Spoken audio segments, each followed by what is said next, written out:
students, welcome to the class. Today we will discuss different intermolecular forces. So we have already discussed what is intermolecular force and what is thermal energy, right? So intermolecular forces are the forces which try to pull the molecules or atoms together. So it is the attractive interaction between two molecules. So these forces try to pull the molecules or the atoms or the constituent particles together. And thermal energy, another energy is the thermal energy. So thermal energy try to push these constituent particles away. So it try to push the constituent particles away.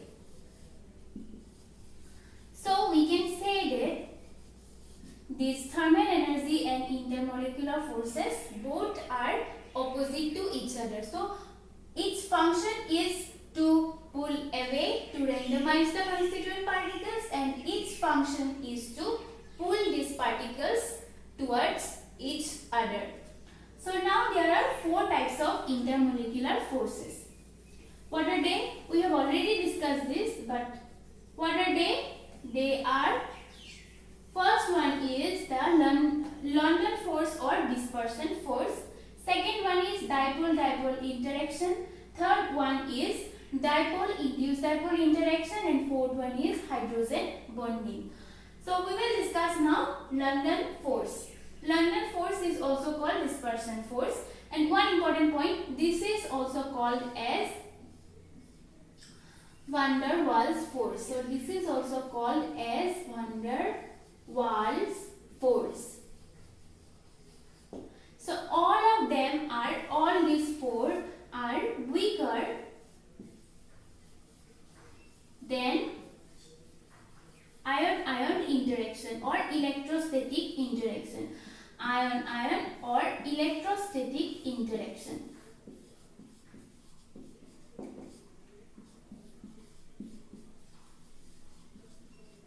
Why? We will learn after a few minutes. Okay?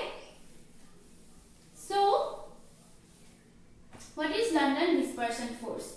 London dispersion force exists between non-polar molecules. Non-polar molecules or between atoms. So it exists between non-polar molecules and atoms. So in non-polar molecules like hydrogen or like chlorine, or atoms like noble gas atoms.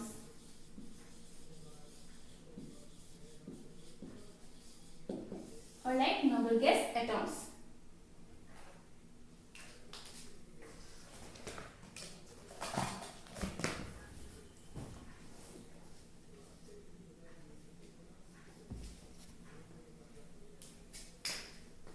For example, argon, neon, right? So how it actually comes into existence. So suppose in case of atoms are generally symmetrical. The positive nucleus is surrounded by electron cloud. So generally it exists when generally it is symmetrical. So the positive nucleus is balanced by, so it is balanced by negative electron cloud. So usually it remains symmetrical. So the positive nucleus will be balanced by its negative electron cloud.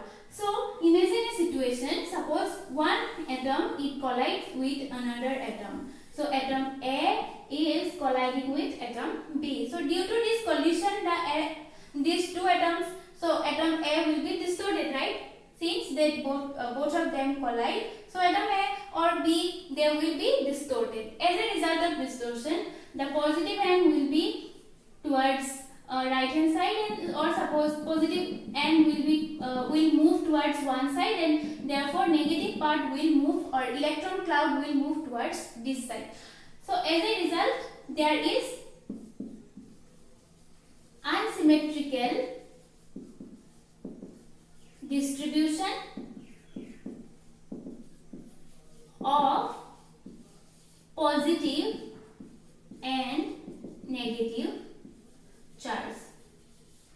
So since there is unsymmetrical distribution, one transient dipole or momentary dipole appears. So this part will be positive and this part will be negative. So now this positive part will attract the electron cloud of this B atom and push away the positive nucleus towards away from this. So as a result, there will be also one dipole. So this dipole will be induced by dipole or induced dipole A. So hence we can say that this is nothing but induced dipole interaction. Induced dipole interaction.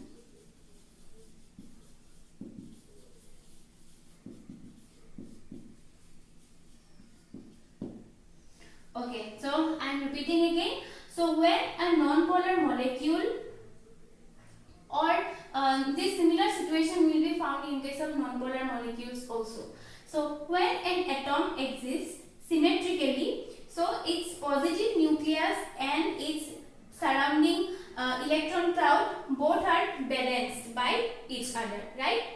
But when they collide, so they become distorted. So as a result of distortion, the positive end will move to one side and negative electron cloud will be moved to another side. So there will be unsymmetrical distribution of this positive and negative charges. As a result, we will get one induced dipole. So a dipole will be induced. So now this induced dipole, the positive end will attract the electron cloud of another atom and it will push the nucleus of that atom towards, away from it. As a result, another dipole will be induced in that atom also. So this kind of interaction will also, we can say that they are induced dipole interaction, and they are found in case of atoms or non-polar molecules. Non-polar molecules like H2, similar situation will appear. So usually H2 is non-polar because both are hydrogen. As a result, the bonding electron will be shared equally by each hydrogen, right? As a result, this is exactly in between these two hydrogen atoms. So now when due to collision it will be distorted, this electron density will shift towards one of the hydrogen atoms, and this will get some negative character and this will get some partial positive character. So and we will thus get one induced dipole. So a dipole is induced in this non-polar hydrogen molecule, and this is also, we can say that, momentary dipole, transient dipole, instantaneous dipole,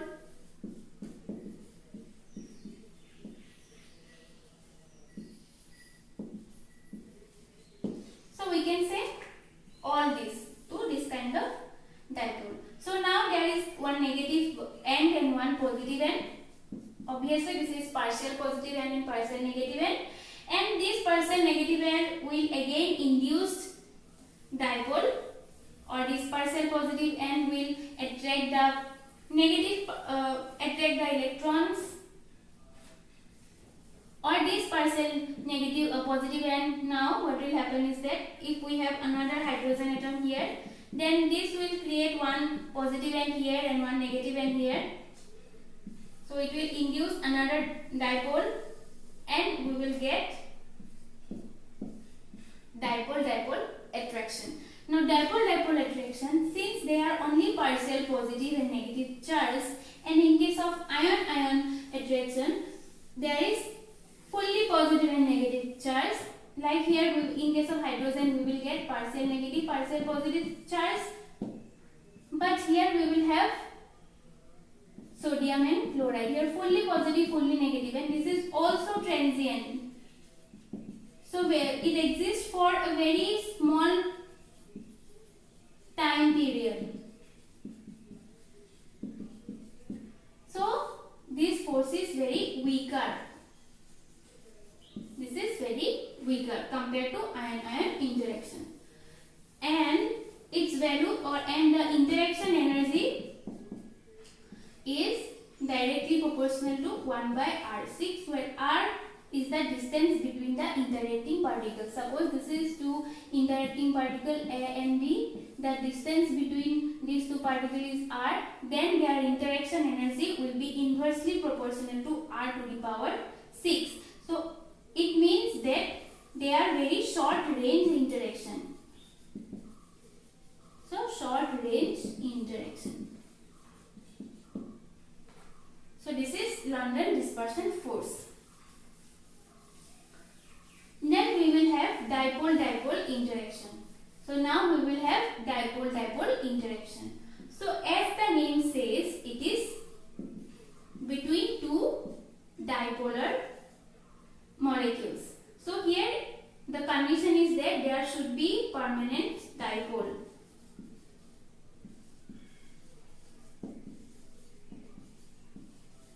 So permanent dipole is found in case of polar molecules.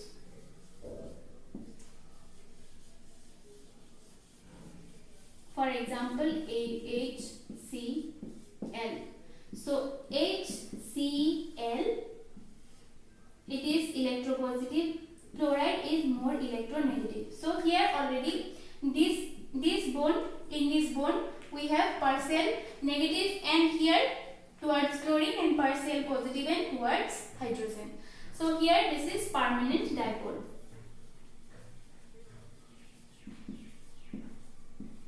So this will attract the partial positive end of another HCl molecule. This negative will attract the partial positive end of another HCl molecule, and this force is called as dipole-dipole interaction.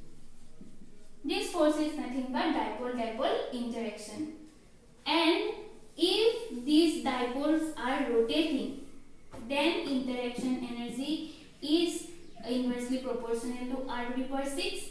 If these dipoles are rotating, if these dipoles are stationary, then it is inversely proportional to r cube. If dipoles are stationary, if they are not moving. So in this case, this is if dipoles are rotating, then this interacting force is it is shorter in range compared to when they are in stationary position. So dipole-dipole force are dipole-dipole interaction. This is found in case of polar molecules, and polar molecules permanent dipole exists. So one is partial negative and one is partial positive end. So partial negative end will attract the partial positive end of another molecule, and this interaction is called as dipole-dipole interaction. This is also very short range interaction, and if this dipole is stationary, then it will be inversely proportional to r to the power 3, and if this is stationary and if this particle is rotating, then we will get r to the power 6, inversely proportional to r to the power 6 if it is rotating. Okay, this is dipole-dipole interaction. And this force is also weaker than ion-ion interaction. Why? Because although HCl is permanent dipole, here we get only partial positive and negative side. In case of sodium and in case of sodium chloride, we get their full charge, but here only this is partial charge. So obviously interaction is much stronger in ion compared to this interaction between these partial charges. Then coming to the third one, dipole induced dipole interaction.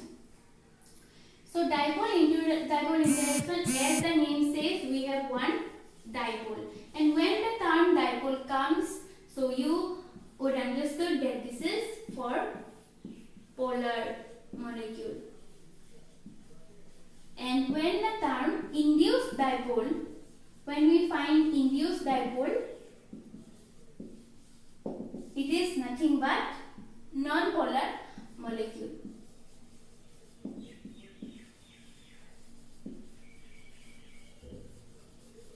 Or atoms, especially noble gas atoms.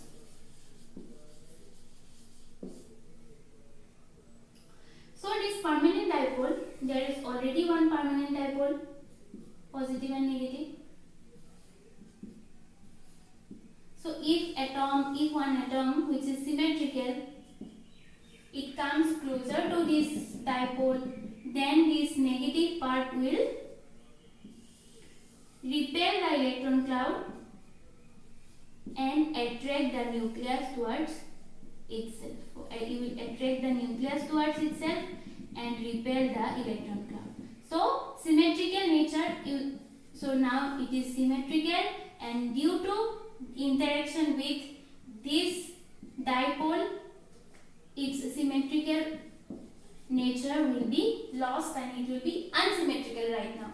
As a result, we will get one induced dipole here. So this kind of interaction is called dipole-induced dipole interaction, and this force is also very weak, and the interactive energy or interaction energy is inversely proportional to r to the power 6, where r is the distance between two interacting particles.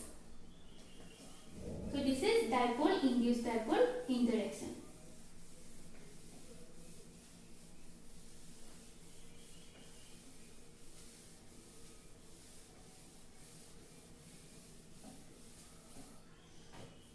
Then next one is hydrogen bonding. So from the name you would understand that there must be one hydrogen atom present in the molecules in order to get hydrogen bonding. So there must be one hydrogen atom, but this hydrogen atom should be attached to one electronegative atom.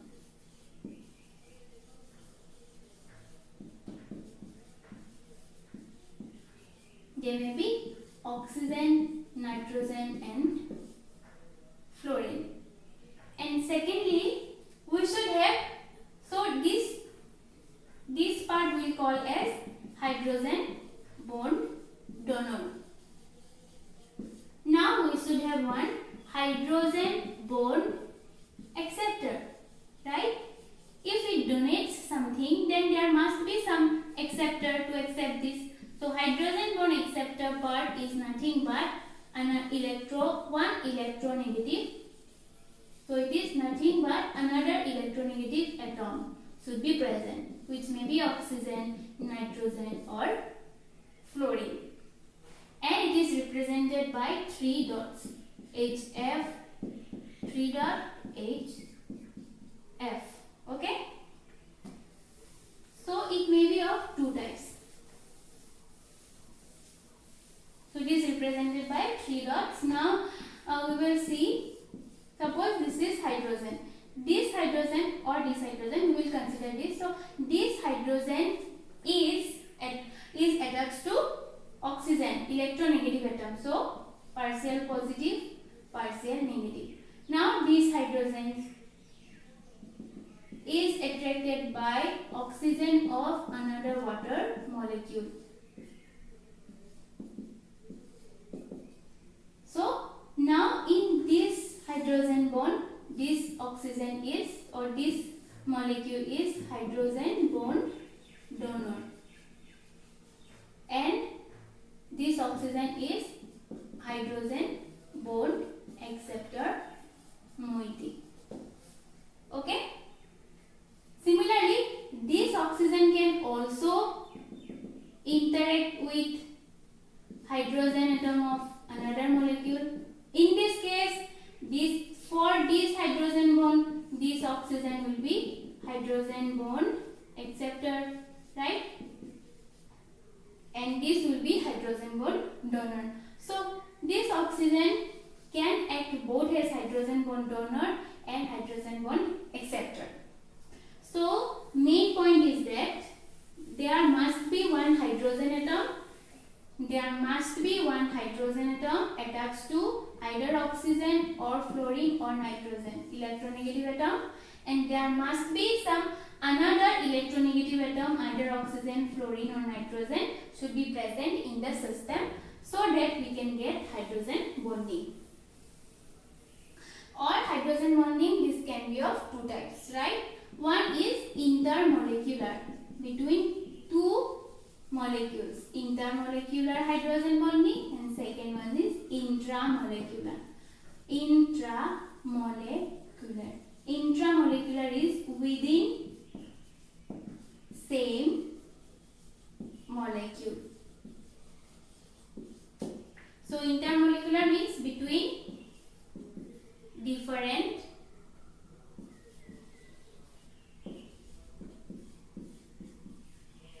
molecules. For example, between two water molecules, right? So this is intermolecular, between different molecules. If hydrogen bond is found, then this is called as intermolecular hydrogen bonding. And within the same molecule also we can find hydrogen bonding.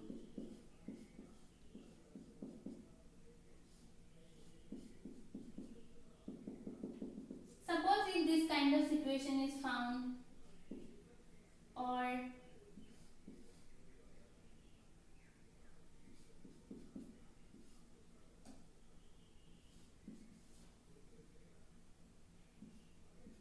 suppose this kind of situation, here both hydrogen bond donor and hydrogen bond acceptor is present within one molecule. So as a result, this hydrogen bonding is called as intramolecular hydrogen bonding. This hydrogen bonding donor part, and this is hydrogen bonding acceptor part, and both are present in the acceptor, both are present in the same molecule.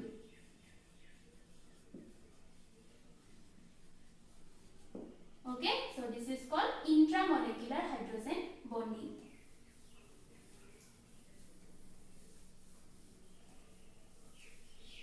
So these are basically the intermolecular forces that exist between atoms and molecules.